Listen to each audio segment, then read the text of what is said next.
நாமத்துக்கு ஸ்தோத்திரம். என் தங்கச்சிக்கு 3 வருஷமாக குழந்தை இல்லை. 2 வாட்டி அபார்ஷன் ஆகி போயிடுச்சு. அப்போ நான் என்ன சொன்னேன்னா, ஃபிக்ஸ் வர அடிக்கடிக்கு ஃபிக்ஸ் டேப்லெட் எடுப்பா. அப்போ அவளுக்கு இனிமேல் குழந்தை நிற்காதுன்ற ஃபீலிங்ஸ் இருந்தது. அப்போ நான் போனேன் ஜூன் 3ஆம் தேதி, போன வருஷம் 3ஆம் தேதி நான் எங்கள் ஐயா கிட்ட ஜெபித்தேன். அப்போ ஐயா சங்கீதம் 17-14 படி புத்திர பாக்கியத்தை தருவேன்னு சொன்னார். அதே போன டிசம்பர் அவள் கன்சீவ் ஆனா. இப்போ 6 மாதம் ஆண் குழந்தை கத்தர் கொடுத்தா. கத்தருக்கு கொடா கொடி ஸ்தோத்திரம். கர்த்தரோட பரிசுத்த நாமத்துக்கு ஸ்தோத்திரம். நான் அம்பத்தூர்லேருந்து வரேன். என் பேர் பிரியா, என் பையன் பேர் ஜோஷ்வா. காலாண்டு பரீட்சையில் நல்ல மார்க் எடுத்தான். நல்லா தான் ஸ்கூல் போனான். ஒரு வாரம் கழிச்சு எனக்கு பயமாக இருக்குமா, நான் போக மாட்டேன்னு சொன்னான். சரி, பிள்ளைக்கு பயமாக இருக்குன்னு நானும் விட்டுட்டு இருந்தேன். அவன் கிட்டத்தட்ட டிசம்பர் மாதம் வரைக்கும் அவன் ஸ்கூலுக்கு போகவே இல்லை. எவ்வளவோ அடித்தேன், சூடெல்லாம் கூட வச்சேன், ஆனால் அவன் ஸ்கூலுக்கு போகவே இல்லை. அப்புறம் டிசம்பர் மாதம் இங்கே ஐயா கிட்ட ப்ரேயர் பண்ணேன். அவனோட பயத்தின் ஆவியை எடுத்து போடுவார் கர்த்தர்னு சொன்னார். அவனாகவே நான் ஸ்கூலுக்கு போகிறேம்மா அப்படின்னு சொல்லி இப்போ அவன் அரசாங்க பள்ளியில் படிக்கிறான். பணம் கட்டுற ஸ்கூலுக்கு போகலை. நல்லபடியாக இப்போ ஸ்கூலுக்கு போகிறான். தைரியமாகவும் இருக்கான். அவன் எந்த பிரச்சனையும் இல்லாமல் நல்லா இருக்கான். நான் சாட்சி சொல்கிறேன்னு நினச்சிட்டேன். ஹல்லேலூயா.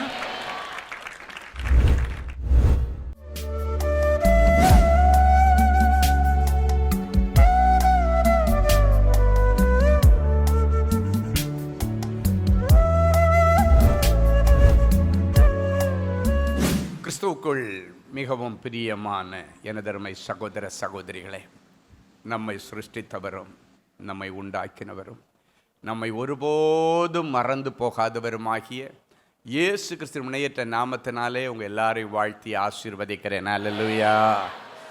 எல்லாரும் சந்தோஷமா இருக்கீங்களா? மங்கள வார்த்தை எடுத்து வாசிப்போம். பிரசங்கி 9:9 சொல்லுகிறது, வாசிக்கலாமா? சூரியனுக்கு கீழே தேவன் உனக்கு நியமித்திருக்கிற மாயையான நாட்களில் எல்லாம் நீ நேசிக்கிற மனைவியோடு நிலையில்லாத இந்த ஜீவ வாழ்வை அனுபவி. யாரு கூட அனுபவிக்க சொல்லியிருக்கு? நீ நேசிக்கிற உன் மனைவியோடு. அல்லேலூயா. இன்னைக்கு நிறைய பேர் மனைவியை கூட நீ வாழ்டான்னு சொன்னா எவ கூடவே போய் வாழ்ந்துட்டு இருக்கான். நிறைய பேர் கலரும் போது நான் பார்த்துருக்கிறேன், என் ஹஸ்பண்டு என்னை விட்டுட்டு இன்னொருத்தி கூட வாழ்ந்துட்டு இருக்கிறாரு, என்னை வேண்டான்ட்டாரு, என்னை ஒதுக்கிட்டாரு, என்னை என் பிள்ளையும் கை கழுவி விட்டுட்டாரு, என்னை என் பிள்ளையும் கை நழுவ விட்டுட்டாரு, எனக்கு வேண்டான்றாரு. அப்போது வேண்டான்னு சொல்லி அவங்க அம்மா வீட்டில் போய் இருக்காரான்னு கேட்டால் இல்லை, ஒருத்தி அவரை போட்டு முந்தானையில் முடிஞ்சு போட்டுட்டான்னுவாங்க. அந்த ட்ரெஸ்ஸோடு தானே எல்லா இடமும் சுற்றுறான், முந்தானையில முடிச்சு வச்சிருக்கான்றாங்க. இன்னைக்கு அந்த முந்தான முடிச்சுகளை எல்லாம் கர்த்தர் அறுத்தறிகிறார். பாபிலோனிய சால்வைகளை கர்த்தர் இன்றைக்கு அறுத்தறிகிறார். இவனும் விடுவிக்கப்பட வேண்டியது தேவனுடைய திட்டம். ஏன்னா இவனும் ஆபிரகாமின் குமாரன் தானே. இன்னைக்கு கட்டப்பட்டிருக்கிற ஆபிரகாமின் குமாரர்கள் குமாரத்திகளை ஆண்டவர் கட்டவிழ்த்தெடுக்கிறார். ஹல்லேலூயா. சிலர் சொல்கிறத பார்த்துருக்கிறேன், ஐயா எங்களை வாடகை வீட்டில் வச்சுட்டு அவளுக்கு சொந்த வீடு வாங்கி வச்சுருக்கார், உட்கார வச்சுருக்காருன்னு. எங்களை ஆட்டோவில் அனுப்பிட்டு அவளுக்கு கார் வாங்கி கொடுத்துருக்காருன்னுவாங்க. ஹல்லேலூயா. ஒரு முறை ஒரு அம்மா சொன்னாங்க, ஐயா என்ன நல்லா பாருங்க, நான் உன்னை பார்த்தாச்சுமா, சொல்லி என்ன பிரச்சனை? நான் எப்படி இருக்கேன்? நீ நல்லா தான் இருக்கிறேம்மா. ஒரு ஃபோட்டோவை காமிச்சாங்க, அது பார்த்தா குரங்கு மாதிரி இருக்குது. பார்த்தா இவ்வளோ அழகான அம்மாவை விட்டுட்டு, மனைவியை விட்டுட்டு குரங்கு மாதிரி ஒருத்தியை பிடிச்சி வச்சுட்டு அவ பின்னாலே சுற்றிட்டு இருக்கிறானா. என் அன்பு தேவனுடைய பிள்ளைகளை, இன்னைக்கு பிசாசானவன் யாரை அழிக்கலாம், யாரை கொல்லலாம், யாரை விழுங்கலாம் என்று வகை தேடுகிறான். பாபிலோனிய சால்வேல யாரையெல்லாம் முடிஞ்சு பாபிலோனிய ஸ்திரீ கட்டி போட்டிருக்கிறாளோ அவங்களை எல்லாரும் இன்றைக்கு கர்த்தர் கட்டவிழ்க்கிறார். குமாரன் விடுதலை ஆக்கினால் உண்மையான விடுதலை.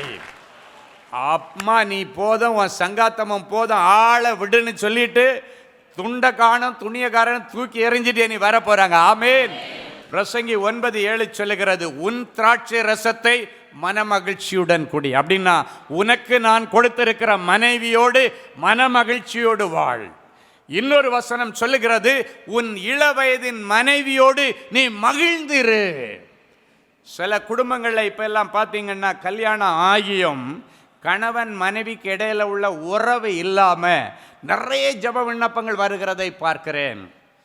கணவன் இருக்கிறார், மனைவி இருக்கிறார், ஆனால் அவங்களுக்கு இடையில உறவு இல்லாதபடிக்கு பிசாசானவன் அந்த உறவை கட்டி வைத்திருக்கிறான். அந்த உறவுகளை அறுத்தறிகிறேன் இயேசுவின் நாமத்தினாலே. தனி ஜெப நேரத்தில் ஒரு கணவன் மனைவி 2 பேரும் முட்டி போடுறாங்க. எதுக்குமா ஜெபிக்கணும்னு கேட்டேன். எங்களுக்கு 10 வருஷமாக குழந்தை இல்லை, ஜெபம் பண்ணுங்கன்னாங்க. அப்போ சரி ஜெபிக்கலாம் அப்படின்னு சொல்லிட்டு கண்ணை மூடி ஜெபிக்க ஆரம்பித்தா நான் ஒரு தரிசனத்தை பார்க்குறேன். இந்த 2 பேரும் ஒரே பெட்டில் படுத்திருக்காங்க. ஒருத்தர் இந்த பக்கம், ஒருத்தர் இந்த பக்கம் திரும்பி படுத்திருக்க மாதிரி தரிசனம். ப்ரேயரில் ஆண்டவர்கிட்ட கேட்குறேன், இதுக்கு என்ன அர்த்தம்? அப்போ ஆண்டவர் சொன்னார், தன் இளம் வயதின் மனைவியோடு மகிழ்ந்திருப்பதற்கு தடையாக 2 பேர் 2 பக்கம் படுத்திருக்கிறாங்க. இடையில பிசாசு இவங்களை சேர விட மாட்டேங்குது. அந்த விஷனுக்கு ஆண்டவர் சொன்ன அர்த்தம், 2 பேரும் அவங்களுடைய வாழ்க்கையில் இணைய முடியாதபடிக்கு இடையில ஒரு பிசாசு கிடக்குது. அதனால் அதை கடிஞ்சி ஜெபம் பண்ணு, கவுன்சிலிங் தேவை அப்படின்னாரு. அப்போ நான் ஜெபம் பண்ணும்போது இப்படி ஆண்டவர் காமிச்சோன்னு அவங்கள்ட்ட கேட்டேன். ஆண்டவர் ஒரு விஷன் காட்டுறாரு, இதுக்கு என்ன அர்த்தம்னு நான் உங்கள்கிட்ட கேட்கவே எனக்கு தைரியம் கிடையாது. அப்போ அவங்க சொன்னாங்க, ஆண்டவர் காண்பித்த விஷன் தான் கரெக்டு. எங்கள் 2 பேருக்குள்ளால 10 வருஷமாக கணவன் மனைவியாக வாழ்கிறோம், எல்லா இடத்துக்கும் போகிறோம், ஆனால் எந்த உறவும் கிடையாது அப்படின்னு அந்த அம்மா சொன்னாங்க. அப்புறம் அந்த சகோதரன் ஆமான்னார். சரி, திங்கக்கிழமை இது இமீடியட்டாக நிறைவேற்றப்பட வேண்டிய தீர்க்கப்பட வேண்டிய ஒரு குறை பாருங்கள். 10 வருஷம் எப்படி இருக்க யோசித்து பாருங்கள். திங்கக்கிழமையே காலையில் அவங்களுக்கு 10 மணிக்கு அப்பாயின்மெண்ட்டு, ஆஃபீஸ்க்கு வந்துருங்கன்னு. 2 பேரும் ஆஃபீஸ்க்கு வந்தாங்க. அவங்க 2 பேரும் உட்காந்து அவங்களுக்கு நிறைய ஆலோசனை கொடுத்தேன். ஆலோசனை கொடுத்ததற்கு பிறகு ஆண்டவர் பார்த்திங்கன்னா அங்கே 2 பேரை உட்காந்துருக்க 2 பேருக்கு இடையில் ஒரு இருளின் ஆவி அப்படியே உட்காந்துருக்கு. நான் பார்க்குறேன், என்னுடைய ஆவியில் தரிசனத்தில் பார்க்குறேன். அதன் பிறகு தான் அப்போ இதுதான் ப்ராப்ளம், நல்லா கவுன்சிலிங்லாம் கொடுத்துட்டு முட்டி போட வச்சுட்டு 2 பேருக்கு ஒரு ஜெபம் பண்ணும்போது, ஆண்டவரே ரீபாஹாஷியா தரபா, என் பிள்ளைகள் வாழ முடியாதபடி இவர்களுக்குள் இருந்து இவர்களை பிரித்து வைக்கிற பொல்லாத பிரிவினையின் ஆவிகளை இயேசுவின் நாமத்தினாலே வெளியேற்றுகிறேன். மன மகிழ்ச்சியுடன் இவர்களுடைய குடும்ப வாழ்க்கை என்கிற திராட்சை ரசத்தை குடிக்க முடியாதபடி காணப்படுகிற கட்டுகளை இயேசுவின் நாமத்தினால் அறுத்தறிகிறேன். குமாரன் விடுதலையாக்கினால் உண்மையான விடுதலை என்று சொன்ன வார்த்தையின்படி உண்மையான விடுதலையை கொடுக்கும்படி கட்டப்பட்ட இவர்கள் இருவருடைய சிந்தனையின் கட்டுகளை அவிழ்த்து ஜெபிக்கிறேன். ஏன்னா கட்டை எங்கே இருக்குது தெரியுமா? சரீரத்தில் இருக்கிறத விட மைண்டை தான் பிசாசு கட்டி வச்சிருக்கிறான். ஸோ இந்த சிந்தனையின் கட்டுகள், மனக்கண்களின் கட்டுகள் இயேசுவின் நாமத்தினாலே கட்டவிழ்த்து ஜெபிக்கிறேன் சொல்லி ஜெபம் பண்ணி அனுப்பின 10 வருஷத்துக்கு பிறகு அவருடைய குடும்ப வாழ்க்கை அன்றைக்கு தான் ஆரம்பம். ஆமேன். என் அன்பு தேவனுடைய பிள்ளைகளை, ஆண்டவர் சொல்லியிருக்கார், பிரியமானவனே பிரியமானவளே, உன் ஆத்துமா வாழ்வது போல நீ எல்லாவற்றிலும் வாழ்ந்து சுகமாயிரு. இன்னைக்கு நீங்கள் எல்லாவற்றிலும் வாழ்ந்து சுகமாக இருக்கணும். நிறைய பிள்ளைங்க சொல்லுவாங்க, எனக்கு குழந்தை இல்லை, குழந்தை இல்லைன்னு சொல்லுவாங்க. ஆனால் அந்த குழந்தைக்கான எஃபர்ட் போடுறது பார்த்தீங்கன்னா அதில் நிறைய பேர் இன்னைக்கு மிஸ்ஸிங்கில் தான் இருக்கிறாங்க. இன்னைக்கு ஆண்டவர் சொல்கிறாரு, அது எப்பேற்பட்ட கட்டாக இருந்தாலும் இன்னைக்கு கட்டுகள் ஆண்டவர் உடைக்கிறார். உன்னை சந்தோஷமான பிள்ளைத்தாச்சி ஆக்குவார். ஹல்லேலூயா. சிலர் குழந்தை இல்லாதவங்க இங்கே ஜெபிக்க வரும்போது, ஐயா என்னுடைய ஹஸ்பண்டுக்கு கவுண்டு கம்மி, அதனால் இயற்கையாக குழந்தை தரிக்க முடியாதுன்னுவாங்க. சிலர் சொல்லுவாங்க, எனக்கு யூட்ரஸில் டியூப் 2 அடைச்சிருக்கு, அதனால் குழந்தை கிடைக்காதுன்னு சொல்லிட்டுருங்க, அதனால் என் இயற்கை எனக்கு குழந்தை கிடைக்காது. அப்போ அந்த பிள்ளைகளுக்கு நான் சொல்லும் பொழுது ஒன்று தான் சொல்லுவேன், இதெல்லாம் தாண்டினது ஆண்டவருடைய வார்த்தைகள். வார்த்தை வந்துருச்சுன்னா அடைப்பும் ஓப்பன் ஆகும், வார்த்தை வந்துருச்சுன்னா இல்லாதது இருக்கிறது போல வரும். இயற்கையாக கர்த்தர் கருத்தரிக்க உதவி செய்வார். இப்படி வாய்ப்பே இல்லை அப்படின்னு மருத்துவர்கள் சொன்ன எத்தனையோ பேருக்கு இயற்கையாக இயல்பாக ஆண்டவர் குழந்தை பாக்கியத்தை வசனத்தின் மூலமாய் கொடுத்திருக்கிறார். என் அன்பு தேவனுடைய பிள்ளைகளை, அதாவது மருத்துவங்களுக்கெல்லாம் அப்பாற்பட்டது ஆண்டவருடைய அற்புதம். ஸோ உங்களுடைய குடும்ப வாழ்க்கையில் இருக்கிற எல்லா கட்டுகளை இன்னைக்கு ஆண்டவர் அவிழ்த்து இனி குடும்ப வாழ்க்கையை நல்லா சந்தோஷமாக அனுபவிப்பீர்கள். அதான் அந்த வசனம். உன் இளவயதின் மனைவியோடு நீ சந்தோஷமா வாழ்ந்துரு, உன் ஜீவ நாட்களிலே நீர் வாழ்ந்துரு அப்படின்னா வாழா வெட்டிகளை கர்த்தர் இன்றைக்கு வாழ வைக்க போகிறார். உனக்குள்ளே ஒரு வாழ்வின் அபிஷேகம் வருகிறது. யாரெல்லாம் எனக்கு நீ வேண்டவே வேண்டான்னு உன் புருஷன் விட்டுட்டு ஓடினானோ இன்னைக்கு ஓடி திரும்பி வர பண்ணுவேன்னு ஆண்டவர் சொல்கிறார். ஓடி உன்னை கூட்டுட்டு போவாங்க. நீயும் எனக்கு என் மனைவி வேணும், என் பிள்ளை வேணும்னு ஓடி நிபந்தனையற்ற விதத்தில் உன்னோட வாழ்கிறத பார்ப்பீங்க. கடந்த நாட்களில் நிறைய கண்டிஷன் போட்டிருப்பாங்க. இனி நோ கண்டிஷன், ஒரு கண்டிஷனும் இல்லைம்மா, நீ வந்து வாழ்ந்தா போதம்மா, வாமான்னு வந்து கூப்பிடுகிறதற்கு கர்த்தர் இன்றைக்கு அநேகருடைய இருதயத்தில் பேசுகிறார். எந்த மனைவி வரமாட்டேன், வாழ மாட்டேன், பிள்ளைய காட்ட மாட்டேன்னு சொன்னாலோ அவள் இன்னைக்கு வீட்டுக்கு போ, பிள்ளையோட நீ போகிற இடத்துல வீட்டில் உட்கார்ந்துருப்பா. அல்லேலூயா. நிறைய சாட்சிகளை அப்படி நான் கேட்டிருக்கேன். ஆண்டவர் அவருடைய இருதயத்தை, கல்லான இருதயத்தை நவமான புதிய இருதயமாக மாற்றி அதை கொண்டு வந்து உங்கள் கையில் உங்கள் மனைவி பிள்ளைகளை ஆண்டவர் ஒப்படைப்பார். இனி நீங்கள் வாழ்வீங்க. உன்னை அடித்த உன் புருஷனுடைய கரம் இனி உன்னை அணைக்கும். எந்த மனைவியுடைய வார்த்தை உன்னை ஈட்டி மாதிரி குத்திச்சோ அதே மனைவியுடைய வார்த்தைகள் இனி உன்னை உருவாக்கும். உனக்கு இதமான வார்த்தைகளை கொண்டு வந்து உன்னை என்கரேஜ் பண்ணுகிற ஒரு மனைவியுடைய நாவாக கர்த்தர் இன்றைக்கு அந்த நாவுகளை அபிஷேகம் பண்ணுகிறார். நீங்கள் வாழ முடியாதபடிக்கு எங்கெங்கே எந்தெந்த ஏரியாவில் பிளாக் இருக்கோ, யாரெல்லாம் தலையிட்டு இருக்காங்களோ, மனுஷன் கூட தலையிட்டு இருக்கலாம், அந்த மனுஷீக தலையீடுகளை எல்லாம் ஆண்டவர் இன்றைக்கு பிடுங்கி போடுகிறார். ஆண்டவர் சொல்லார், கர்த்தர் நிர்ணயம் பண்ணினதை எவன் ஒருவன் மாற்ற முடியும்? எவன் உள்ள இருந்தாலும் இந்த வசனம் போய் இன்னைக்கு கர்த்தர் நிர்ணயம் பண்ணினதை நடக்க விடாதபடிக்கு தடை செய்கிற எந்த பொல்லாத ஆவிகளாக இருந்தாலும் மனுஷர்களாக இருந்தாலும் அவங்களை எல்லாத்தையும் ஆண்டவர் இன்னைக்கு வெளியேடுகிறார்.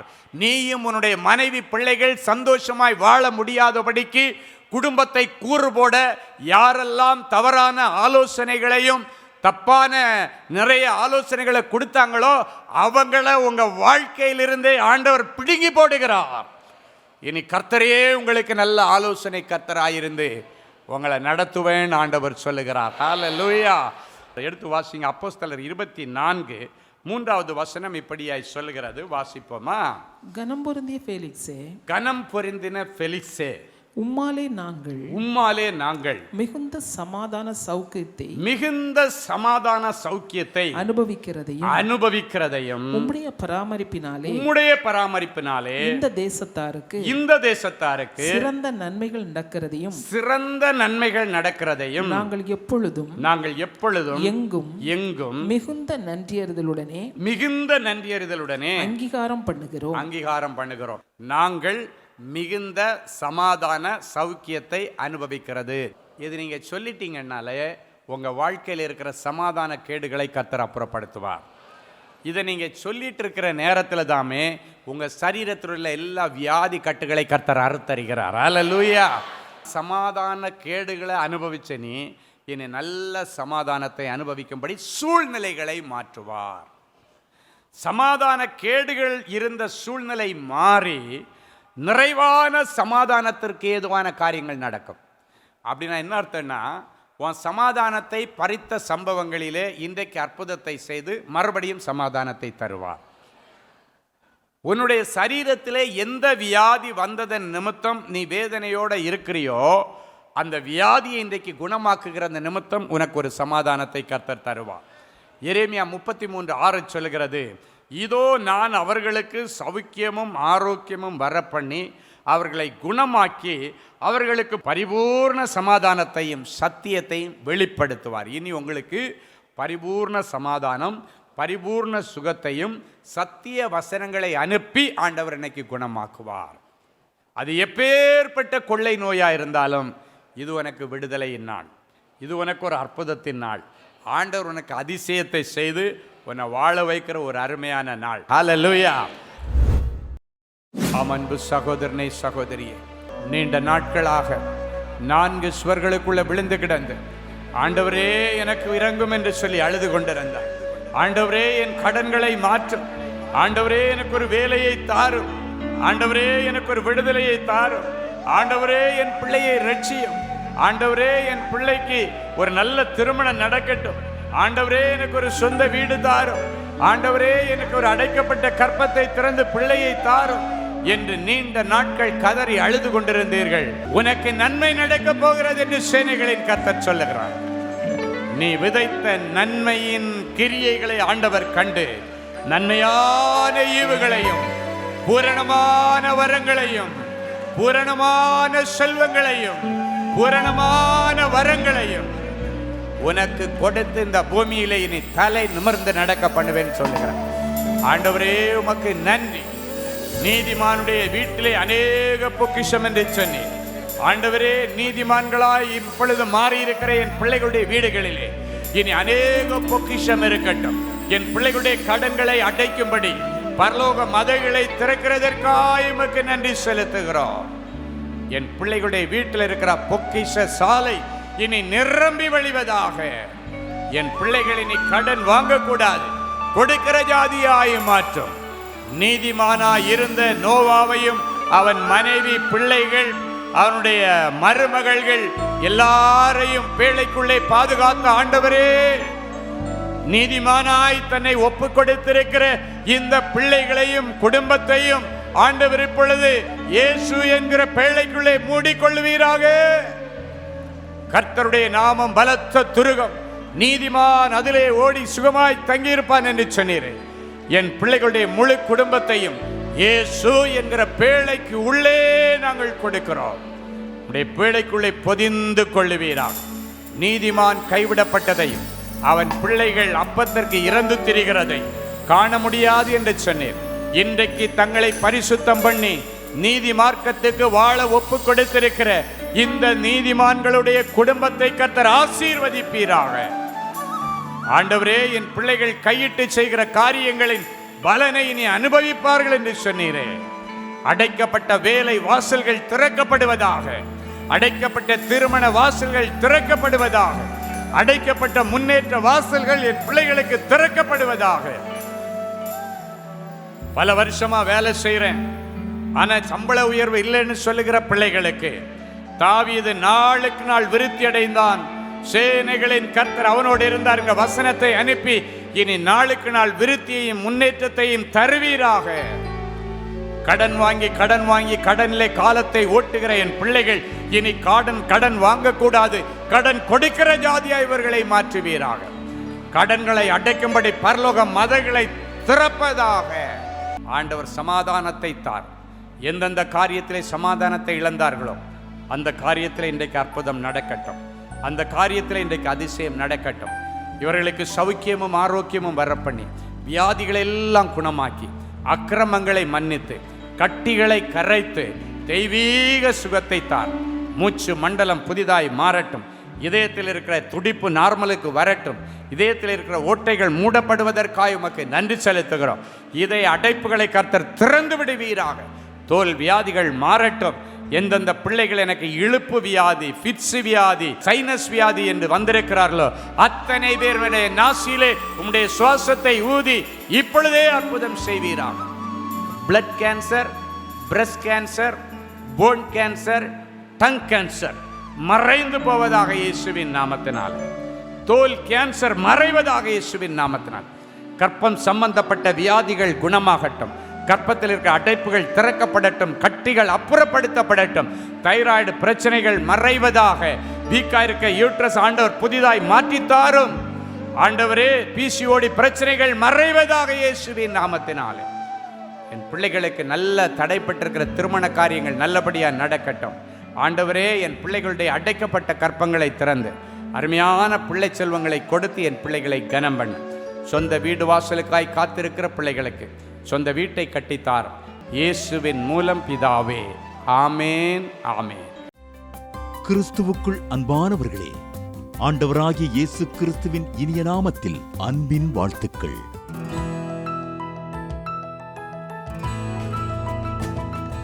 எங்களுடைய மார்வெல் திருமண தகவல் மையத்தை ஆன்லைன் சேவை மூலம் உங்களுக்கு அறிமுகப்படுத்துவதில் நாங்கள் மிகுந்த மகிழ்ச்சி அடைகிறோம்.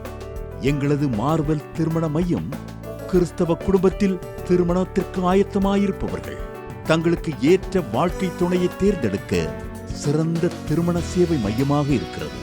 மேலும் மார்வெல் திருமண தகவல் மையத்தில் நீங்கள் பதிவு செய்வதற்கு எங்களது இணையதள முகவரி www.marvelmatrimony.com மற்றும் அலைபேசி எண் 7824855999 என்ற எண்ணிற்கு தொடர்பு கொள்ளலாம். சென்னை, நாகர்கோவில் மற்றும் மும்பை நகரில் உள்ளவர்கள் பதிவு செய்ய விரும்பினால் கீழ்க்கண்ட விலாசங்களில் உள்ள எங்களது அலுவலகங்களோடு தொடர்பு கொள்ளலாம். Email info@marvelmatrimony.com. ஆண்டவர் தாமே உங்களை அளவில்லாமல் ஆசீர்வதிப்பாராக. ஜெனசிஸ் கிரியேஷன்ஸ் மீடியா அகாடமியில் 3 மாதங்களில் தொழிற்கல்வி சான்றிதழோடு video editing, videography, photography, drone piloting, studio recording, Photoshop, live streaming, live video mixing and live sound mixing ஆகிய தொழிற்கல்விகள் பயிற்றுவிக்கப்படுகிறது. புது தொழில் நுணுக்கங்களுடன் குறைவான கட்டணத்தில் நிறைவான தொழிற்கல்வி பெற்றுக்கொள்ள உங்கள் எதிர்கால கனவை நினைவாக்க எங்களது ஜெனசிஸ் கிரியேஷன்ஸை இன்றே தொடர்பு கொள்ளுங்கள். மேலும் விவரங்களுக்கு 7824850999 என்ற எண்ணை தொடர்பு கொள்ளுங்கள். அன்பு தேவனுடைய பிள்ளைகளே, இந்நிகழ்ச்சியின் மூலம் நீங்கள் பெற்றுக்கொண்ட ஆசீர்வாதங்களையும் உங்கள் ஜெப விண்ணப்பங்களையும் அனுப்ப வேண்டிய முகவரி தேவனின் அன்பு ஊழியங்கள், எண் 340B பார் 1A 3B1 Vinayak avenue, OMR road, Okkiyam, Thoraipakkam, Chennai 600097. இது இந்தியன் ஆயில் பெட்ரோல் பங்க் எதிரில் அமைந்துள்ளது மற்றும் காக்னிசன்ட் டெக்னாலஜி சொல்யூஷன்ஸ் அருகிலும் அமைந்துள்ளது. மின்னஞ்சல் prayer@godsloveministries.co.in. எங்களது இணையதளம் www.godsloveministries.co.in. மேலும் 24 மணி நேர ஜெப உதவிக்கு 04454547999 மற்றும் 9941950999 என்ற எண்களுக்கு தொடர்பு கொள்ளுங்கள். கர்த்தர் தாமே உங்களை ஆசீர்வதிப்பாராக.